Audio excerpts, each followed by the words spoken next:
কাঁচা চামড়া সংগ্রহের পর লবণ দিয়ে সংরক্ষণ করে এখন ট্যানারি মালিকদের অপেক্ষায় রয়েছেন নাটোরের চামড়া ব্যবসায়ীরা।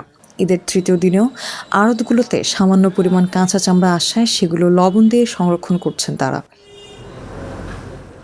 ব্যবসায়ীরা জানান, আগামী ৩ থেকে ৪ দিনের মধ্যে নাটোরের আড়তগুলোতে দেশের ২০ থেকে ২৫টি জেলার লবণযুক্ত চামড়া আসতে শুরু করবে। এসব চামড়া সংগ্রহ ও কেনার প্রস্তুতি নিচ্ছেন এখানকার শতাধিক ব্যবসায়ী। নাটোরের চামড়া আড়তগুলোতে এখন চলছে সংরক্ষণের ব্যস্ততা। লবণযুক্ত চামড়ায় যাতে কোনো ত্রুটি না থাকে সেদিকে নজর রেখে অনেক চামড়ায় পুনরায় লবণ দেওয়া হচ্ছে। ব্যবসায়ীদের ভাষ্য, বুধবার থেকে দেশের বিভিন্ন জেলা থেকে মৌসুমী ব্যবসায়ী ও মাদ্রাসাগুলো লবণযুক্ত চামড়া নিয়ে নাটোরে আসবেন। সেসব চামড়া কেনার জন্য প্রস্তুতি নিচ্ছেন তারা। ট্যানারি মালিক ও তাদের প্রতিনিধিরা আসার পর লবণযুক্ত চামড়া ঢাকায় পাঠানো হবে। এখন পর্যন্ত অন্তত ৫০,০০০ পিস চামড়া সংগ্রহ করেছেন নাটোরের ব্যবসায়ীরা। আগামী ২ মাসে অন্তত ১২ লাখ পিস চামড়া সংগ্রহের লক্ষ্যমাত্রা থাকলেও শুরুতে সরবরাহ কম থাকায় কিছুটা বিপাকে পড়েছেন তারা।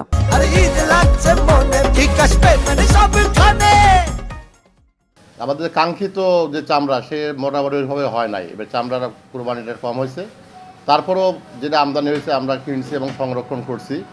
এই চামড়াগুলা আমরা প্রক্রিয়াজাত করছি করে এখন সামনে ট্রেনারি মালিকরা যখন আসবে, বুধ বৃহস্পতিবার থেকে আসার কথা আছে, ওনারা আসলে পরে চামড়াগুলো আমরা ওনাদের কাছে করবো। যে আমদানি হয়েছে আল্লাহর রহমতে মালগুলো সব ঠিক গেছে, লবণযুক্ত হয়েছে, কিন্তু লবণের দামটা বৃদ্ধি হওয়ার কারণে মালের পত্তাটা বেশি পড়েছে। কোম্পানিওয়ালারা যদি এখন সুদৃষ্টি দেয় তাহলে আমার 2 টাকা কামাই হবে, না হলে লসে খারাপ পড়তে হবে। উত্তরবঙ্গের যত চামড়া এই নাটোরেই আসবে, যেহেতু সরকারিভাবে নিষেধাজ্ঞা আছে 7 দিনের আগে চামড়া ঢাকাতে যাবে না, প্রবেশ করবে না, কিন্তু নাটোরে আসবে। লক্ষ্যমাত্রা বড় হলেও শুরুতে সরবরাহ কম থাকায় নাটোরের চামড়া ব্যবসায়ীরা এখন তাকিয়ে আছেন দেশের বিভিন্ন জেলা থেকে আসা লবণযুক্ত চামড়ার ওপর।